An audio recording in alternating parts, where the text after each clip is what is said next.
Hello, and welcome to another edition of Tango Practica Tips. Today we'll be working on how we style our back step.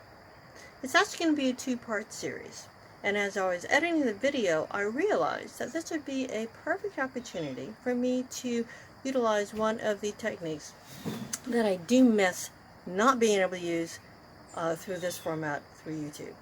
And that is asking questions to make sure that you understand the material. That is, whether you can internalize enough so that if I give you one piece of information, you can apply it for something else, or see what the implications are. So in today's video, we are addressing mainly the women because they're the ones who walk backwards the most. But there are some questions for the guys on how it can affect their own dance if they know what the woman needs. And so pay attention to that, and let's see what you guys can come up with. You can either write something in the comments, email me directly. Many of you already know what my contact information is, or you just ask me at the Practica. Let me know what you think. As a reminder, I use the British Artist edition of saying man for whoever is dancing the man's role, and a woman for whoever is dancing the woman's role, regardless of what the actual gender is. Well, thank you for watching, and we'll see you at the end of the video. So first, let's go back and talk about how we walk in general. Okay, so a couple of videos ago, we talked about how when we're just walking down the street, we have our hips on the level, but as we bend our knee to start our walk, our hip starts to drop. Okay, and I'm going to tuck my shirt in the back here so you can see what's going on here. So here's the top of my hips, and as I bend my knee, my hip starts to drop, and then I can walk forward. Okay, so in Tango, when we style our walk, right, we need to step back even more.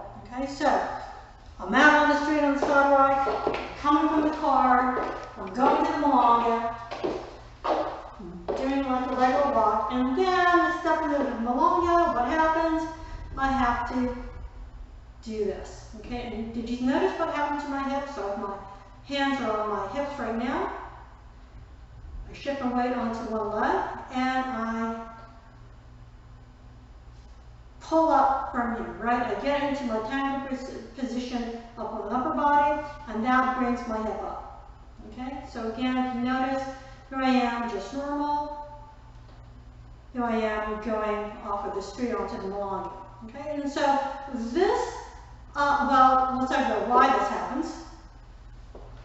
It happens because we have this series of muscles that come from that go from the lumbar part of the spine, and it connects to the top of our pelvis bone. Okay, so when we stretch up our spine, that pulls the muscles, stretches the muscles out, and that pulls the pelvis up. Okay, so that's going to give us a lot of more freedom to move our foot in any direction we want. Okay. So here, when I'm walking backwards, I'm going to try to still keep my big toe on the floor. Right? So here I have my extension. Here I have my weight transfer. Okay, I'm going to start with the weight transfer first because that's probably the most difficult part of the stepping backwards. Okay? Now, when I start my weight transfer, I'm of course going to bend the knee of my front leg. Okay, so my knee bends and I transfer weight. Now, what happens to my back, to the knee, my extended leg?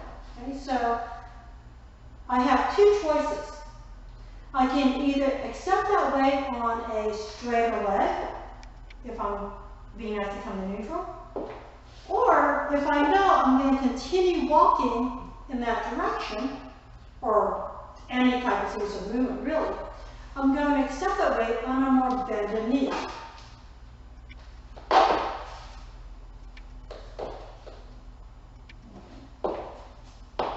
So So watch again.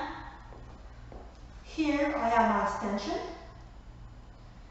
And if I'm coming to neutral, I bend my knee, but I let it come up.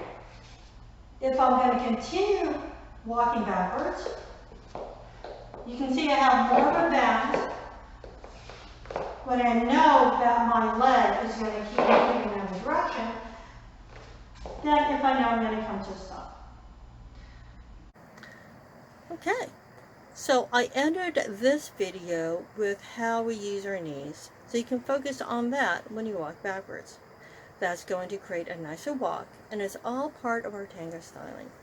Next time, we'll be looking at our foot specifically and how we can style that to make our walk look even better. Thanks for watching, and we'll see you next week.